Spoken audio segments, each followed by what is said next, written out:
Okay, folks, we're on the C&O Canal at approximately mile marker 170, 171, and this is where Turner Ashby's attack happened.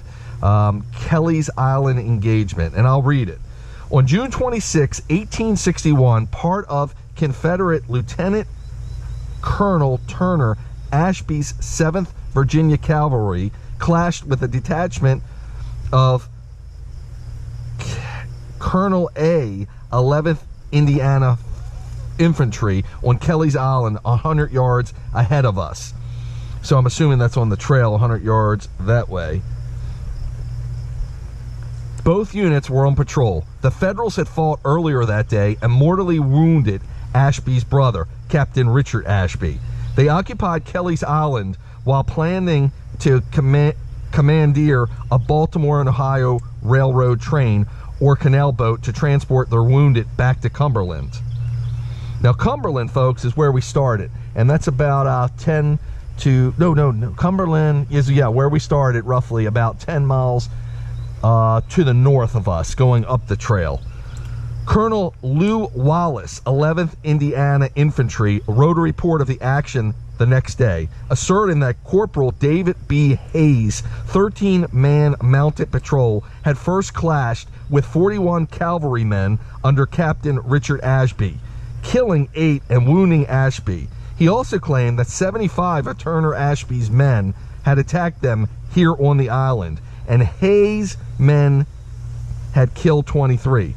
Wallace, who later wrote the novel Ben-Hur, added, "The report of the skirmish sounds like fiction, but it is not exaggerated." According to later Confederate accounts, however, Turner Ashby led 10 men in a mounted charge on the dismounted Federals, who fired from behind drift logs and sycamores. When horses fell wounded or tumbled over the log, Ashby's men moved forward on foot. 2 of them, Dr. O'Fantin and Osborne Foley, were killed, and another, John Ladd, was wounded. Ashby's men killed 3 of the Indians. Hearing a train whistle in the distance and anticipating that it carried Union reinforcements and might cut their route of retreat, Ashby ordered a withdrawal. His men returned that night to recover their dead, and also found nearby the wounded Captain Ashby, who died 9 days later. And in the picture, it shows the Black Knight of the Valley, courtesy of John Paul Strain. And to the right, it's an unidentified soldier of the 11th Indiana Infantry. And that's the pictures from the Library of Congress. So they say this is Maryland, is part of this, I guess what we're on now is part of the Civil War trails.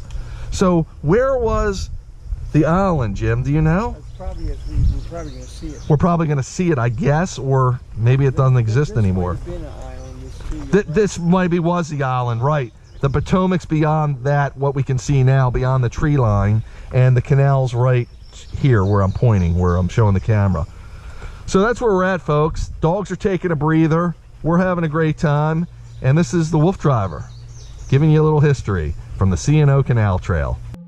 The Wolf Driver likes to inspire and explore. He gains knowledge, catches fire, and keeps wanting more.